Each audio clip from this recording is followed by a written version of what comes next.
Maka baginda Rasulullah sallallahu alaihi wasallam sebagai menunaikan tanggung jawab dakwah, tidak terhenti dalam berdakwah dengan kekuatan yang ada di kota Madinah.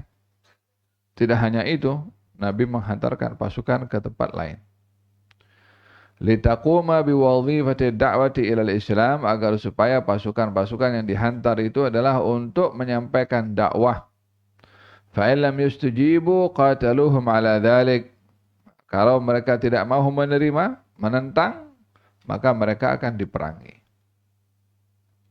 Walaqad kanat hadhihi as-saraya khilal al-'am as-sabi' lil-hijrah. Penghantaran pasukan-pasukan ini untuk dakwah dilakukan oleh Rasulullah pada tahun ke-7 daripada hijrahnya Rasulullah.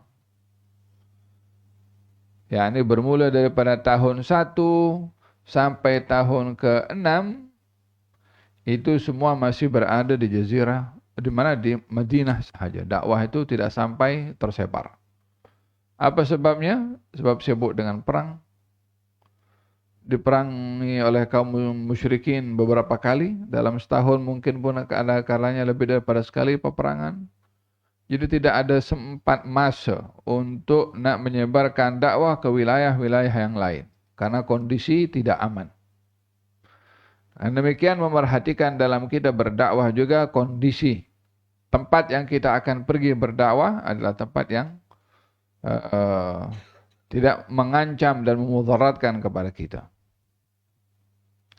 Maka baginda Rasulullah SAW pada tahun ke-7 mula menyebarkan dakwah ke luar kota Madinah di sekeliling Jazirah Arab.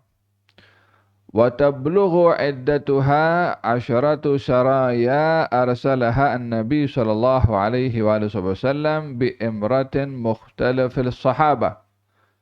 Yang dihantar langsung oleh Rasulullah lebih kurang ada 10 kali pasukan dihantar oleh Nabi daripada kalangan para sahabat dengan pemimpin yang berbeza-beza.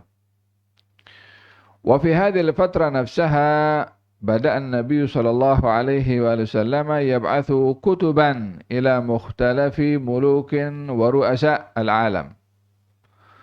Pada tahun ini juga baginda Rasulullah mengambil sikap menghantarkan surat kepada para penguasa.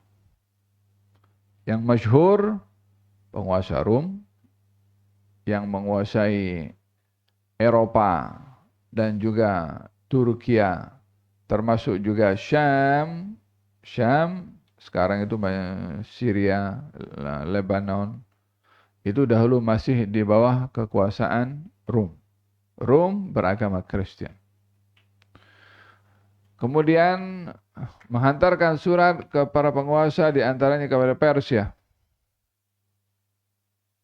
kepada Mesir, Raja Mesir.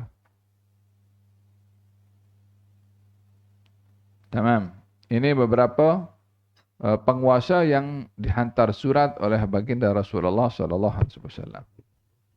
Katanya, yad'uuhum fiha ila al-Islam wa nabdha ma hum alaihi min al-adyan al-batilah. Dalam surat itu Nabi mengajak kepada para penguasa untuk masuk Islam dan meninggalkan agama mereka yang batil. Tentunya dalam hal ini baginda Rasulullah sallallahu alaihi wasallam menghantarkan orang-orang yang boleh untuk menyampaikan kepada mereka mengikut bahasa mereka. Dihantar pergi Persia, orang yang boleh berbahasa Parsi. Dihantar pergi ke Mesir, orang yang boleh berbahasa Egypt. Dihantar pergi ke Syam atau pergi ke Rom, yang boleh berbahasa-bahasa mereka. Karena tujuannya adalah menyampaikan dakwah. Menyampaikan dakwah mestilah difahami oleh masyarakat setempat. Untuk memahamkan kepada mereka diperlukan bahasa. Oleh sebab itu di antara hal yang penting dalam berdakwah adalah berbahasa dengan bahasa tempat tersebut. Faham tak? Walau bagaimanapun, semangat untuk berdakwah sangat penting karena para pendakwah dahulu yang datang ke Nusantara tidak pandai berbahasa Melayu. Tapi orang muda masuk Islam. semangat, istiqamah, tekun, ikhlas dalam berdakwah. Nah, dalam hal ini kita memahami bahwasanya dakwah tidak terhad kepada masyarakat awam sahaja, tapi dakwah ini juga merangkumi kepada juga para penguasa, para pemimpin, para presiden, para sultan, para raja, para perdana menteri. Mereka perlu untuk disampaikan kepada mereka dakwah Islam. Dalam Al-Quranul Karim, Allah Subhanahu wa Ta'ala memberikan contoh Nabi Musa dan Nabi Harun yang berdakwah kepada Fir'aun.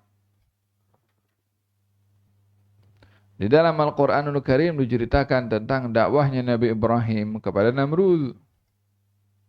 Penguasa, kejam, jahat, ya, tapi tetap kita sampaikan dakwah. Mungkin saja dia akan insaf. Seperti dikatakan oleh Allah Subhanahu wa Ta'ala dalam Al-Quran, kepada Nabi Musa dan Nabi Harun untuk menyampaikan dakwah kepada Fir'aun, la'allahu yatadzakkaru aw yakhsha, faqula lahu qawlan layyinan la'allahu yatadzakkaru aw yakhsha.